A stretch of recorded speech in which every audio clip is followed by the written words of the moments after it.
오늘 본문은 마음이 청결한 자가 받는 복에 대한 이야기입니다. 마음이 청결한 자는 복을 받는데 하나님을 본다는 거죠.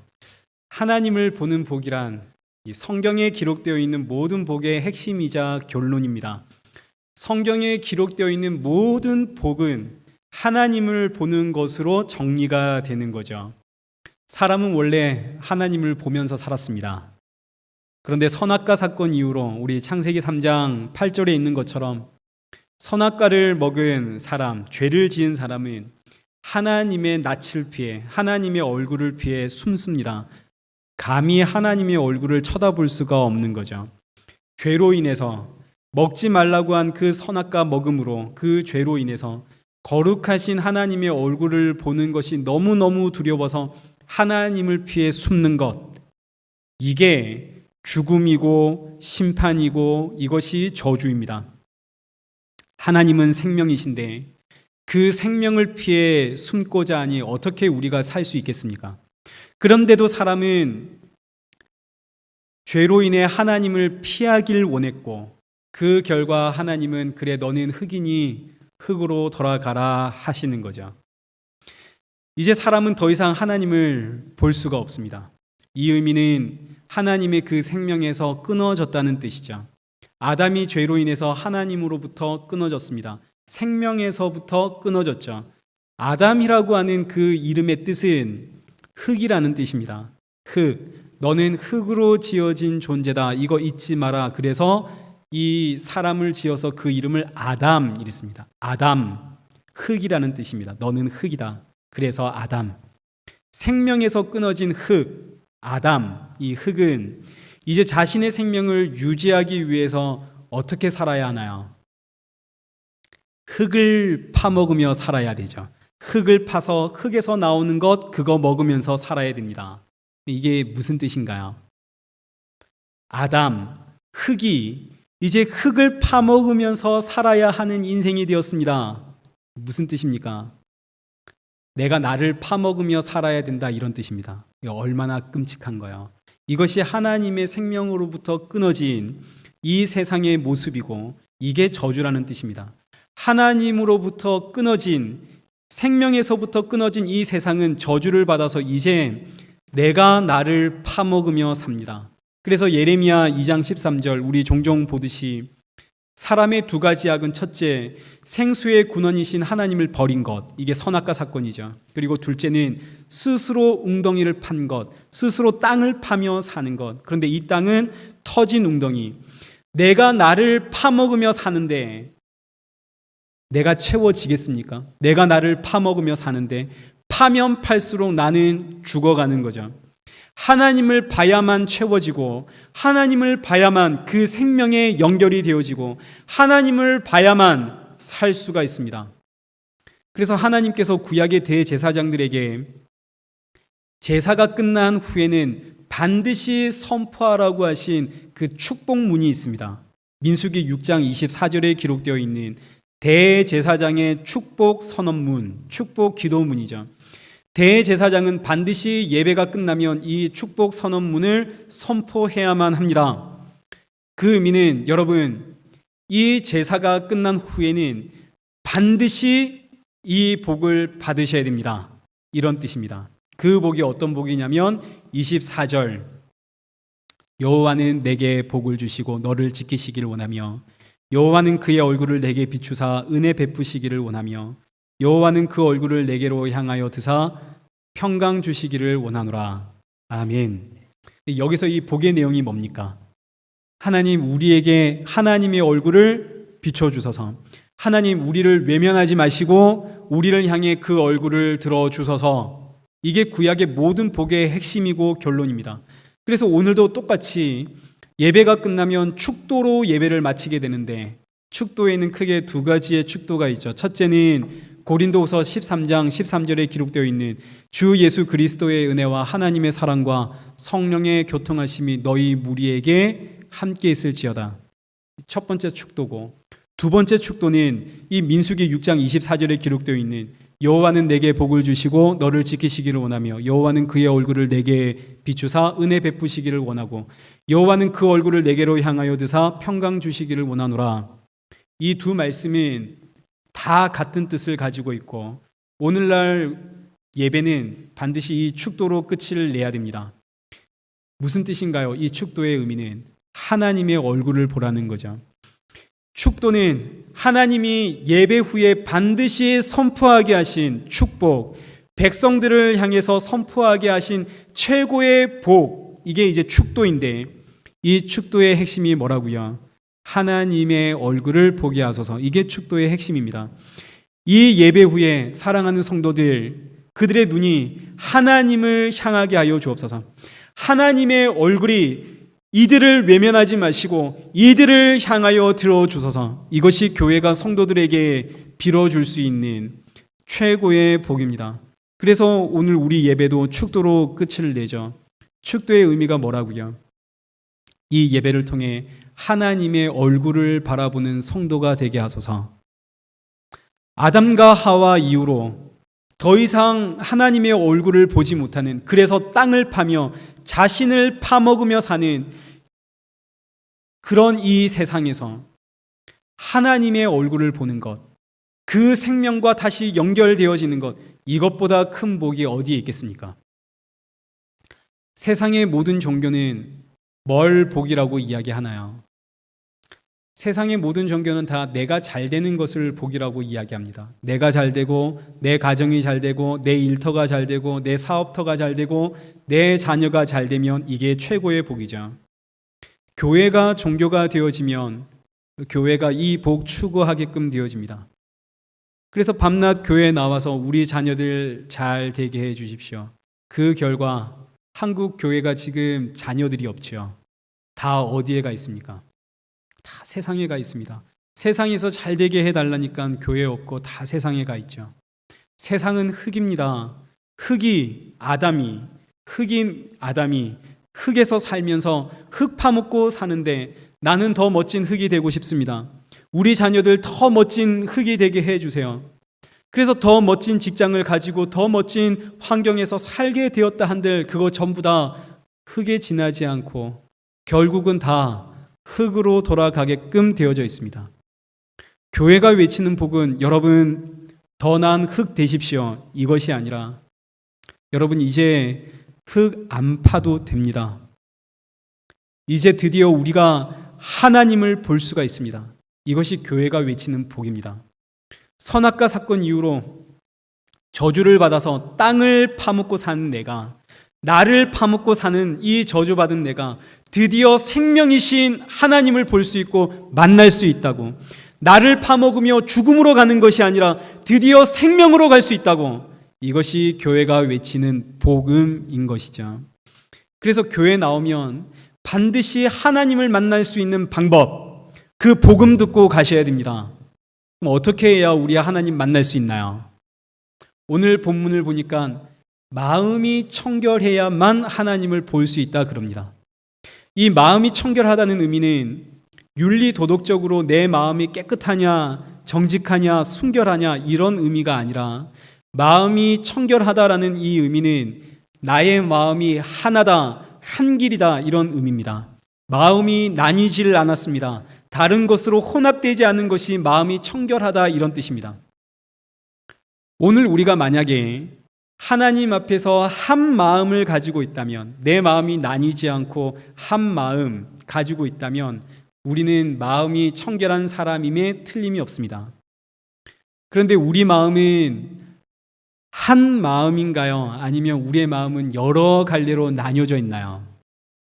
우리의 마음은 여러 가지로 나뉘어져 있죠. 심지어 내 마음속은 내가 아나요, 모르나요? 내 마음은 나도 모릅니다. 제 처가 한 번씩 저에게 묻습니다. 여보, 이게 좋아, 이게 좋아. 저도 너무 궁금합니다. 대체 당신이 원하는 대답이 뭔지, 뭘 원하시나요? 그래서 한 길, 우리말에 10길 물속은 알아도 한 길 사람 속은, 사람 마음은 알 수가 없다. 속담에 있죠. 세상도 압니다. 사람은 한 마음을 가질 수가 없다는 것, 세상도 알죠. 한 마음이 아니기 때문에 사람의 마음은 청결할 수가 없죠. 세상도 사람의 마음은 청결할 수가 없다 하는 걸 아는데, 그런데 혹 우리 안에, 그런데 목사님, 그래도 저는 하나님 앞에서 하나님을 향한 이 마음만큼은 진심입니다. 혹 이러는 분들은 없으시겠죠. 적어도 하나님 앞에서만큼은 내 마음은 진심이라고, 하나님을 향한 내 마음만큼은 청결한 마음이라고 이렇게 우기시면 안 됩니다.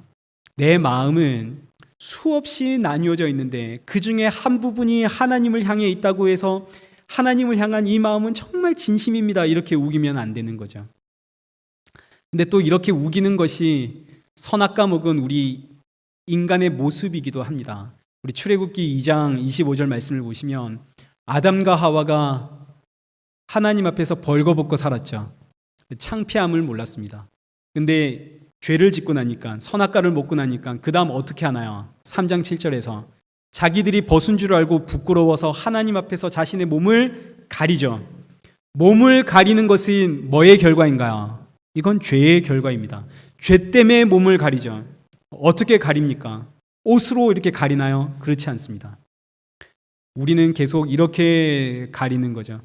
하나님, 제가 죄는 지었지만, 제가 죄인인 건 너무나 잘 알지만 하나님을 향한 제 마음은 항상 진심입니다. 하나님을 향한 저의 마음은 항상 한결같습니다. 우리는 이런 식으로 우리를 이렇게 하나님 앞에서 가립니다. 여러분, 이렇게 가리시면 안 됩니다. 벌거벗은 채 하나님께 서셔야만 합니다. 그래야만 하나님을 볼 수가 있습니다. 그래서 설교는 뭡니까? 설교는 하나님 앞에서 저와 여러분이 벌거벗겨져야 한다 하는 것을 외치는 게 설교입니다. 히브리서 4장 12절에 기록되어 있는 것처럼 하나님의 말씀은 좌우의 날성검보다 더 예리하여 우리의 심령과 골수와 관절을 찔러 쪼개서 내 속에 숨겨져 있는 나도 모르는 내 생각들을 들춰내는 것, 이것이 하나님의 말씀이 하는 작업이고 설교가 하는 작업이죠. 내 마음이 하나님 앞에 얼마나 추악한지가 이게 들통이 나야만, 완전히 벌거벗겨져야만, 그때 14절에 기록되어 있는 것처럼 이런 날 위해 십자가에서 죽으신 대제사장이 있구나, 나 그 대제사장에게로 가야 하는구나, 우리에게 대제사장이 계시니 곧 그리스도 예수이시구나, 예수의 십자가의 보혈을 의지하게 되어집니다. 우리의 마음은 심히 부패해 있죠. 우린 이걸 빨리 인정을 해야 되는 거죠. 예레미야 17장 9절 말씀을 한번 보십시오. 만물보다 거짓되고 심히 부패한 것이 뭐라고요? 사람의 마음입니다. 누가 능히 이를 알리요? 이 세상에서 가장 부패한 것, 가장 썩은 것, 가장 냄새나는 게 뭐라고요? 사람의 마음입니다.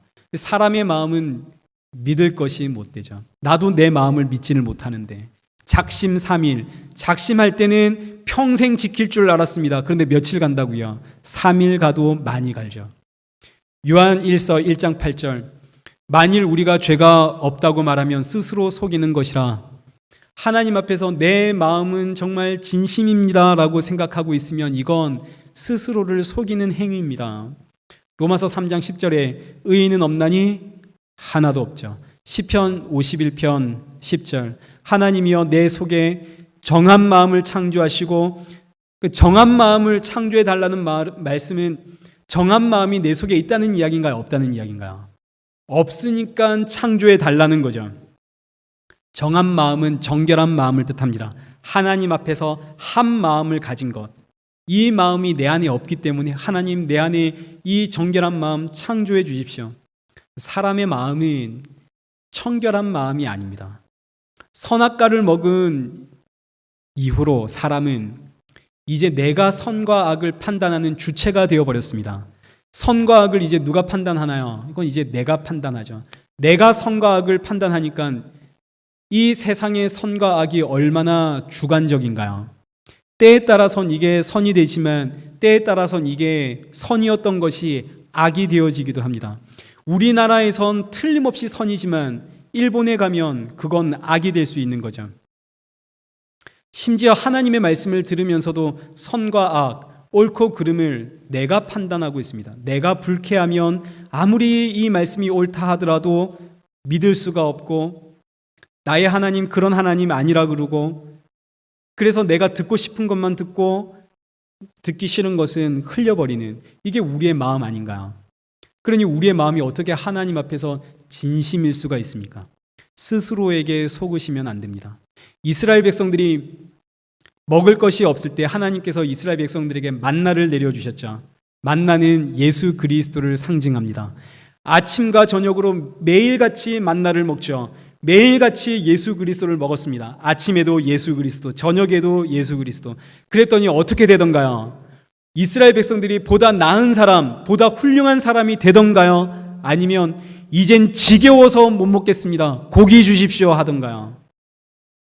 우리의 마음은 하나님 앞에서 진심이 될 수가 없습니다. 항상 나 중심적입니다.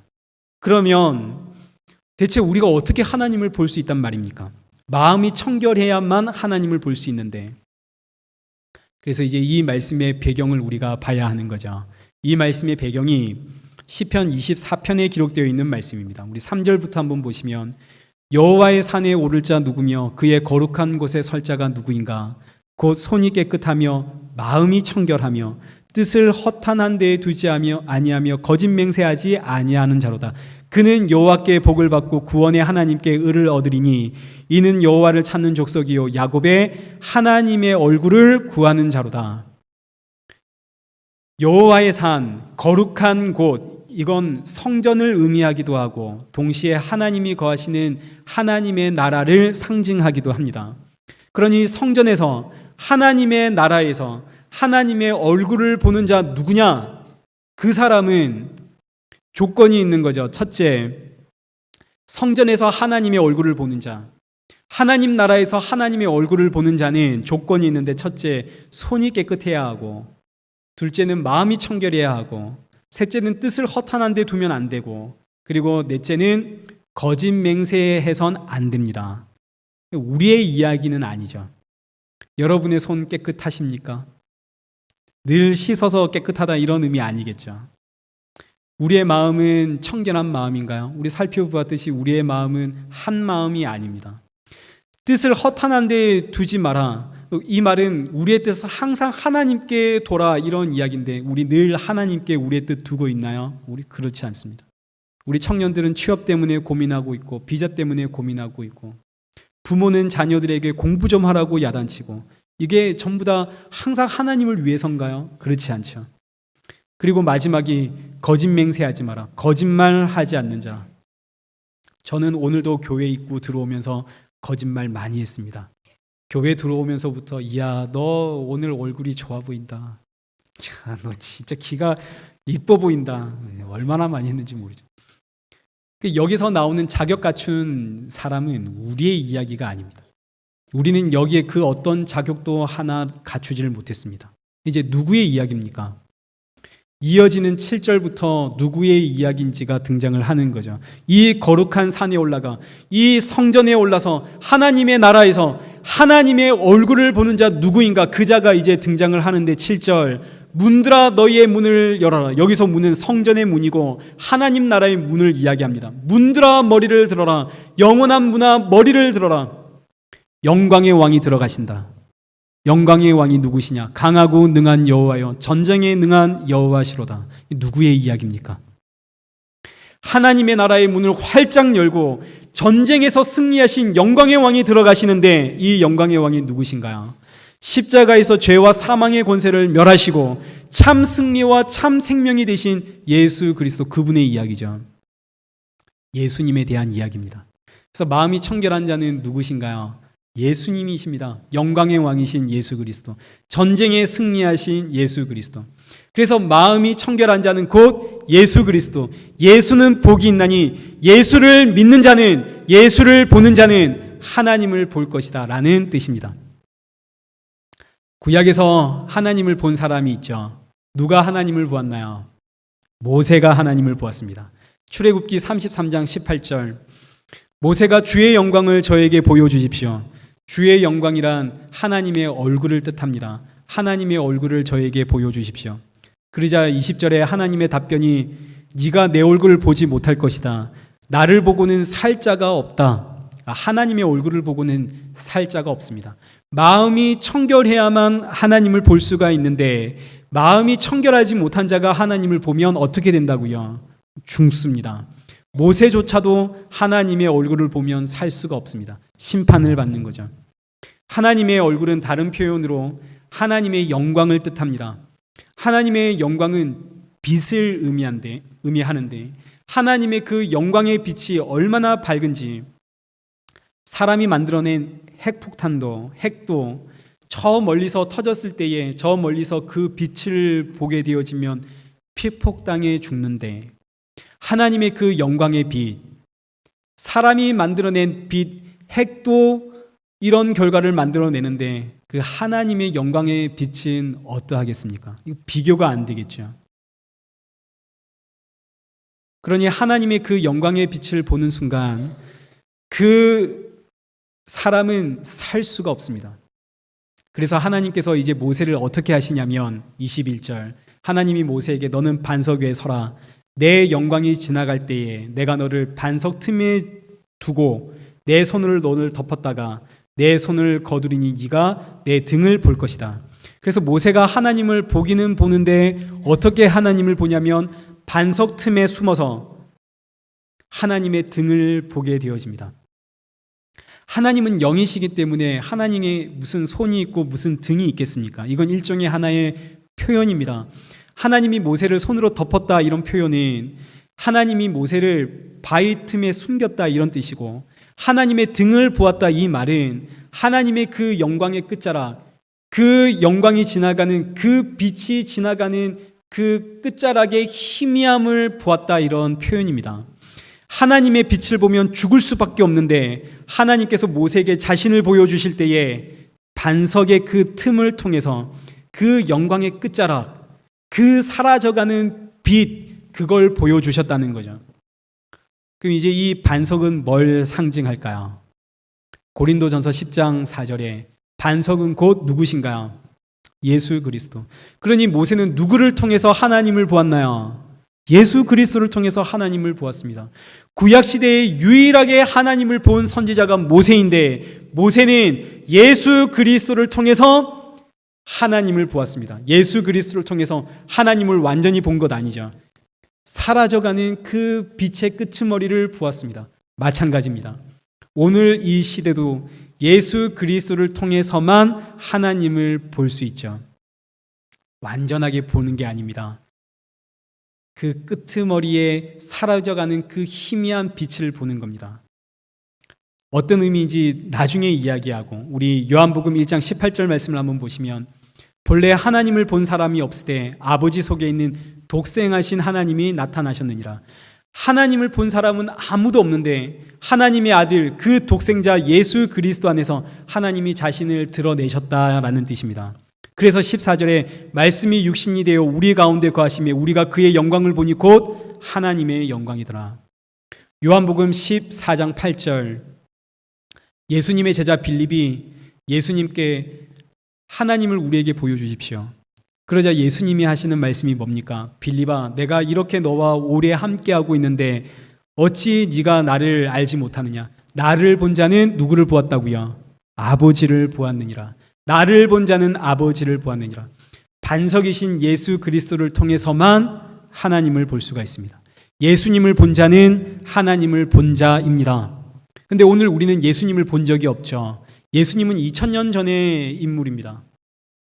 그리고 2000년 전에도 사람들은 빌립처럼 예수님을 보는 것이 어떻게 하나님을 보는 것인가 이해할 수가 없었죠. 그래서 예수님을 본 자는 하나님을 본 것이다라는 이 말씀은 참으로 하나님이 우리 안에 은혜를 넣어 주셔야만 믿음과 성령을 부어 주셔야만 우리가 이해하고 깨달을 수 있는 내용입니다. 절대로 우리의 이성과 논리로는 불가능합니다. 하나님을 본 것이 어떻게 예수님을 본 것이 어떻게 하나님을 본 것인가? 절대로 이해할 수가 없죠. 하나님의 은혜가 있어야 됩니다. 그래서 지금 이 말씀을 제가 풀 때에 하나님의 그 은혜가 여러분 안에 임했으면 좋겠습니다. 예수님이 이 땅에 오실 때 어떻게 오셨나요? 요한복음 1장 1절과 14절 보니까 말씀은 곧 하나님이신데 그 말씀이 그 하나님이 육신이 되어 이 땅에 오셨습니다. 왜 하나님이 육신을 입고 이 땅에 오셨는가? 그 이유는 오직 하나죠. 하나님이 하나님으로 이 땅에 오시면, 하나님이 그 하나님의 영광 그대로 이 땅에 오시면 우리는 어떻게 되나요? 우리는 죽죠. 그 빛, 그 영광이 도달하기도 전에 우리는 마치 원전에서 터져 나오는 그 빛만 봐도 피폭을 당해 죽는 것처럼 우리는 살 자가 없습니다. 그래서 하나님이 자기 영광을 하나님의 그 자기 보좌에 버려두고 이 땅에 육신으로, 사람으로 이 땅에 오셨죠. 빌립보서 2장 6절의 말씀입니다. 그는 근본 하나님의 본체시나 자기를 비워 종의 형체를 가지사 사람과 같이 이 땅에 오셔서 십자가에 죽으셨느니라. 이 말씀 이해가 되시죠? 하나님이 자기 영광을 버려두시고 이 땅에 오셔서 십자가에 달려 죽으셨습니다. 하나님이 자기 영광 버리고 이 땅에 오시니까 사람들이 하나님을 하나님으로 알아보나요? 못 알아보나요? 사람들이 하나님을 못 알아보죠. 그래서 십자가에 달아 죽이지 않습니까? 그런데 놀랍게도 그 십자가에 못 박혀 죽으시는 그 현장에서 하나님이 하나님의 그 영광을 되찾습니다. 우리 수요 예배 때도 한번 드렸던 말씀인데 요한복음 13장 31절 말씀을 보시면 그가 나간 후에, 여기서 그는 가룟 유다를 이야기합니다. 가룟 유다가 나간 후에 예수님께서 이르시되 지금 인자가 영광을 받았고 하나님도 인자로 말미암아 영광을 받으셨도다. 지금 이 상황은 가룟 유다가 예수님을 팔려고 나가는 장면입니다. 그래서 이제 곧 예수님은 사람들에게 잡혀서 십자가에 달려 죽는 거죠. 죽기 하루 전. 이 긴박한 순간 예수님이 하시는 말씀이 인자가 지금 영광을 받았고 하나님도 나를 통해 영광을 받으셨다. 지금 이게 무슨 이야기인가요? 이 땅에 육신으로 오신 하나님, 십자가에 달려 죽으실 때 그때 하늘 영광을 내가 되찾는다, 이런 이야기입니다. 왜요? 십자가의 죽으심으로 죄의 권세를 멸하시고 자기 백성을 구원해 내시는 바로 이 십자가의 죽음이 이 땅에서 하나님의 영광이 완성되는 자리고, 하나님께서 하늘 보좌에 두고 오신 그 하나님의 영광을 다시 되찾아내는 자리가 이 십자가라는 거죠. 십자가에서 죽음으로 죽음을 이기시고 부활 승천하셔서 하나님의 영광은 십자가에서 완성이 되어지고 십자가에서 그 하늘 영광을 다시 되찾아내는 이야기입니다. 그래서 하나님의 백성은 예수님께서 피 흘려 죽으신 저 십자가를 통해서만 하나님의 얼굴을 볼 수 있고 하나님의 영광을 볼 수가 있는 거죠. 여러분, 지금 어려운 이야기인가요? 어려운 이야기 아닙니다. 잘 들으시면 이해가 됩니다. 정리를 하면 예수 믿는 성도는 하나님의 얼굴을 보는데 어디서 보냐면 십자가에서만 볼 수가 있습니다. 십자가에서만 하나님의 얼굴, 하나님의 영광을 볼 수가 있는데, 그래서 하나님께서 성도를 끊임없이 어디로 끌고 가시냐면 십자가로 끌고 가시는 거죠. 십자가로 가야만 뭐가 보이니까요? 하나님의 얼굴이 보이니까요. 이게 성도가 받는 최고의 복입니다. 그래서 이 내용을 잘 정리하고 있는 말씀이 요한복음 17장인데 1절부터 보시면 아버지여 때가 이르렀사오니, 여기서 때는 십자가에 달리는 때를 이야기합니다. 아들을 영화롭게 하사 아들로 아버지를 영화롭게 하소서. 4절 아버지께서 내게 하라고 주신 일을 내가 이루어, 십자가를 이야기하죠. 십자가의 죽음을 통해서 아버지를 이 세상에 영화롭게 하였사오니, 아버지여 창세전에 내가 아버지와 함께 가졌던 영화로서 지금도 아버지와 함께 나를 영화롭게 하소서. 창세전에 아버지와 아들이 가졌던 그 영화, 그 영광이 십자가에 있다는 이야기입니다. 그래서 그 결론이 24절 내게 주신 나의 영광을 그들로 보게 하시기를 원하옵나이다. 그래서 십자가로 우리가 나아갈 때 성도는 십자가에서 뭘 보게 되어지냐면 창세전에 아버지와 그 아들이 가졌던 그 영광, 그 얼굴 보게 된다는 거죠. 십자가에서. 그런데 완전한 영광을 볼 수는 없습니다. 완전한 얼굴을 보는 것이 아닙니다. 마치 모세가 그 반석의 틈에서 하나님의 등을 보았듯이, 사라져가는 그 빛의 끄트머리를 보았듯이, 오늘 우리도 십자가를 통해서 하나님의 완전한 영광을 보는 것이 아니라 하나님의 영광, 하나님의 얼굴, 그 끝자락만을 우리가 살짝 보는 거죠. 희미하게 우리는 보는 겁니다. 이 말씀을 사도 바울이 고린도전서 13장 12절에서 이렇게 우리에게 표현을 하는 거죠. 우리가 지금은 거울로 보는 것처럼 희미하나, 당시의 거울은 동으로 만들어져 있기 때문에 얼굴이 선명하게 비쳤던 게 아닙니다. 그래서 지금은 우리가 십자가를 통해서 그 예수 그리스도의 영광, 그 하나님의 영광, 그 하나님의 얼굴을 십자가를 통해서 희미하게 보지만, 그러나 그때에는 얼굴과 얼굴을 대하여 볼 것이요, 지금은 우리가 부분적으로만 알지만 그때는 주께서 나를 아신 것처럼 내가 온전히 알리라. 그래서 천국은 어떤 것이 천국인가요? 천국은 하나님의 얼굴을 보는 곳이 천국입니다. 그동안에는 십자가를 통해서만 하나님의 영광을, 하나님의 얼굴을 희미하게 보았지만, 천국은 십자가에서 날 위해 죽으신 그 예수 그리스도의 얼굴이, 천지를 창조하신 그 하나님의 얼굴이, 그 하나님의 영광이 바로 이런 영광, 이런 얼굴이었군요. 그 얼굴과 얼굴을 마주 대하며 살아가는 곳, 그것이 천국인 것이죠. 그 하나님의 얼굴, 그 하나님의 영광을 우리가 볼 때에 입이 쫙 벌어져서, 날 구원하신 예수 그리스도의 영광이 바로 이런 영광이었군요. 날 위해 십자가에 죽으신 하나님의 얼굴이 바로 이런 얼굴이었군요. 그 얼굴이, 그 영광이 너무너무 감동적이고 감격이고 너무너무 놀라워 날 구원하신, 날 위해 죽으신 그 예수 그리스도, 그 하나님만을 영원토록 찬양하며 사는 곳이 어딘가요? 천국인 것이죠. 그래서 말씀을 맺겠습니다. 마음이 청결하신 예수님이 복입니다. 그 예수님을 믿는 자, 하나님의 얼굴을 봅니다. 그런데 이 땅에서는 무엇을 통해서만 하나님의 얼굴을 볼 수가 있나요? 십자가를 통해서만 하나님의 얼굴을 볼 수가 있습니다. 근데 우리가 이런 이야기를 얼마나 많이 들었나요? 어디서든 우리가 이 이야기를 들었죠. 우리 머릿속에 지식으로 아주 가득 차 있습니다. 그런데 어느 날 이렇게 지식으로만 알고 있던 이 내용이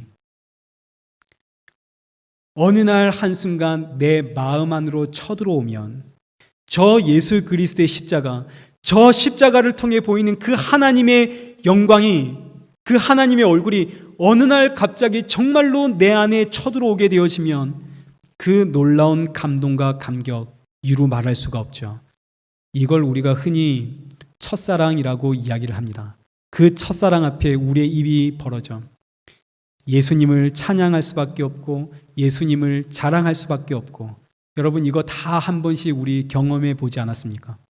나는 정말 죄인인데 이런 나를 구원하기 위해 십자가에 달려 죽으신 예수님, 그 예수 그리스도, 그 하나님의 은혜에 목이 메어 눈물이 펑펑 쏟아지는 것 여러분 한 번씩 경험해 보지 않으셨습니까?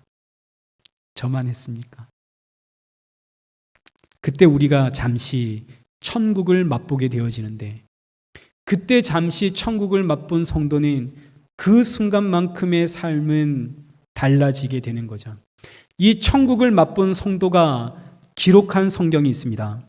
시편 42편입니다. 시편 42편의 내용은 이 천국을 맛본, 천국이 내 안에 쳐들어오는 이 기쁨을 맛본 성도는 누구나 한 번쯤은 경험해 본 내용이 기록되어져 있습니다. 우리 1절부터 보시죠. 사슴이 시냇물을 찾기에 갈급한 같이 내 영혼이 주를 찾기에 갈급합니다. 내 영혼이 하나님 곧 살아계신 하나님을 갈망하나니 내가 어느 때에 나아가서 하나님의 얼굴을 배우리까. 지식으로만 알고 있던 그 십자가 내 안에 쳐들어올 때, 그때는 정말로 하나님의 얼굴, 그것 뵙는 날이 너무너무 사모하게 되는 것 여러분 경험해 보셨죠? 한 청년이 저에게 자기는 빨리 죽고 싶답니다. 제가 깜짝 놀랐습니다. 왜 그러냐? 그래야 빨리 하나님을 보죠. 세상에 깜짝 놀랐습니다. 어떤 권사님도 그랬습니다. 저에게 예전에 저도 빨리 하나님께 갔으면 좋겠다고. 그런 생각하시는 분들 많죠. 이 세상이 너무 살기 힘들어서 그럴 수도 있고, 또 정말 하나님이 뵙고 싶어서 그럴 수도 있고, 뭐가 되었든 십자가가 내 가슴 속에 새겨지면 우리는 하나님의 얼굴을 사모하게 됩니다. 사슴이 물을 찾아 시냇가를 헤매이듯 하나님을 찾아 헤매는 거죠. 그런데 한번 보시죠. 3절. 사람들이 종일 내게 하는 말이 너의 하나님이 어디 있느냐? 세상에. 언제 이런 말을 들을까요? 나는 지금 하나님을 믿고 하나님을 찾고 있습니다. 너무 행복합니다. 내 안에 천국이 가득합니다. 근데 사람들이 나를 보면서 야, 너의 하나님 어디 있냐? 이런 이야기를 우리가 언제 듣게 될까요? 예수 믿고 나서 세상의 복을 받아 경제적으로 넉넉해지고 우리 자녀들도 잘 되고 내가 하는 일마다 잘 되고 그러면 사람들이 저에게 와서 야, 너의 하나님 어디 있냐? 이러겠습니까? 아니겠죠. 모든 것이 잘 되면 사람들이 와서 야, 너의 하나님 정말 살아계시는 하나님인가 보다 이러겠죠. 근데 이런 이야기는 언제 듣습니까? 이런 이야기는 예수님을 믿는데 내 안엔 천국이 가득한데 그래서 예수 믿으라고 돌아다니는데 근데 사람들이 보니까 이 사람 열심히 교회는 다니고 있는데 삶은 나보다 못 살고 자녀들을 보니까 자녀들이 엉망이고 자녀들이 속을 그렇게 썩이고 그렇게 교회 생활 열심히 하는데 보니까 뭔가 빚만 늘어가는 것 같고 그러니 주변에서 하는 이야기가 야, 너의 하나님은 대체 어디 있니? 하고 조롱하는 거 아니겠습니까? 이 내용이 한 번 더 반복이 됩니다. 10절. 내 대적이 나를 비방하여 말하기를 너의 하나님 어디에 있느냐 하도다. 얼마나 속상한 소리입니까? 예수 믿고 보란듯이 이 세상에서 잘 살게 되었다 하면 얼마나 좋을까요? 근데 예수 믿어도 변한 게 하나도 없습니다. 원수들이 와서 조롱을 하죠. 대체 너의 하나님 어디에 있니? 너의 하나님은 전능하시다면서. 너의 하나님 어디 있느냐? 왜 너의 삶이 변한 게 아무것도 없느냐? 왜 너 하는 일마다 잘 되는 게 없느냐? 내가 너보다 잘 사는데. 이때 십자가를 경험한 성도, 천국이 들어온 성도, 그 맛을 본 성도는 이 사람들의 조롱 앞에 어떻게 반응을 할까요? 예전엔 어떻게 반응을 했냐면 예전엔 화가 나서 하나님께 외쳤습니다. 하나님 어떻게 이럴 수 있습니까? 어떻게 이럴 수 있단 말입니까? 복 주셔야 되는 거 아닙니까? 보란듯이 잘 살게 해줘야 되는 거 아닙니까? 예전엔 그렇게 반응을 했죠. 십자가가 내 안에 들어오고 천국이 내 안에 들어오면 그때 잠깐 우리에게 어떤 반응이 일어나냐면 5절입니다. 내 영혼아 네가 어찌하여 낙심하며 어찌하여 불안하는가? 너는 하나님께 소망을 두라. 하나님을 찬양해라. 무슨 이야기인가요? 원수들이 조롱할 때에 하나님, 저들이 십자가를 알지 못해서 그렇습니다. 하나님, 저들이 예수의 보혈을 알지 못해서 그렇습니다. 하나님, 저들도 예수님의 십자가 보게 없어서. 마치 예수님이 십자가에 달려서 조롱받아가며 죽으실 때에 저들의 죄를 용서해 주십시오라고 기도했던 것처럼 스데반 집사가 돌에 맞아 죽어갈 때에 주여 저들이 알지 못해서 그렇습니다 라고 말했던 것처럼 오늘 우리도 예수님의 그 십자가의 보혈이 그 생명이 그 천국이 내 마음에 쳐들어오면 조금도 바뀌지 않은 이 상황과 환경, 조금도 나아지지 않은 나의 이 삶의 모습, 원수들이 너의 하나님 어디 있느냐 조롱할 때에 주님, 저들이 십자가를 알지 못해서 그렇습니다. 저들의 눈을 열어주옵소서. 이 고백이 나오더란 말이죠. 왜 예수 믿는데 너는 세상에서 그 모양으로 사니? 네가 믿는 예수 아이고 안 믿고 말겠다라고 할 때에 하나님을 향해 원망이 터져 나오는 게 아니라 주님, 저들이 정말 알지 못해서 그렇습니다. 저들의 눈을 열어주십시오. 여러분 이거 경험해 보셨죠? 또 저만 경험해 보셨습니까? 그러나 이 감동과 감격은 얼마 가지를 못합니다. 우리가 잠깐 맛보고 사라지죠. 여러분 주일날 은혜를 받았더니 그 은혜가 일주일 가던가요? 3일 지나면 3일이 뭡니까? 하루 이틀이면 사라집니다. 세상의 염려와 근심과 걱정 때문에 유지되지를 못합니다. 말씀을 통해서 그 십자가에서 하나님의 그 영광을 보았어도 그 감동과 감격이 나를 사로잡아도 하루 이틀이면 원망이 터져 나오는 것이 우리의 모습입니다. 이게 이 땅을 살아가는 성도의 한계이고 이 땅의 모습입니다. 그러나 이 감동과 감격의 시간이 영원해지면, 그래서 영원토록 하나님을 찬양하게 된다면 그곳이 어딘가요? 천국이겠죠. 이 천국을 사모하며 사십시오. 날마다 예수님의 십자가에서 하나님의 영광을 맛보기를 사모하십시오. 그 감동과 감격을 경험하셔서, 그래서 이 한 주도 이 하루도 오늘도 변하지 않는 나의 이 상황과 환경 때문에 원수들이 와서 조롱할 때에 주님, 저들이 정말 알지 못해서 그렇습니다. 이 세상은 흙입니다. 저들의 눈을 열어 주십시오. 눈을 열어 하나님 보게 하옵소서. 이 고백이 터져 나오는 저와 여러분 되시길 축원합니다.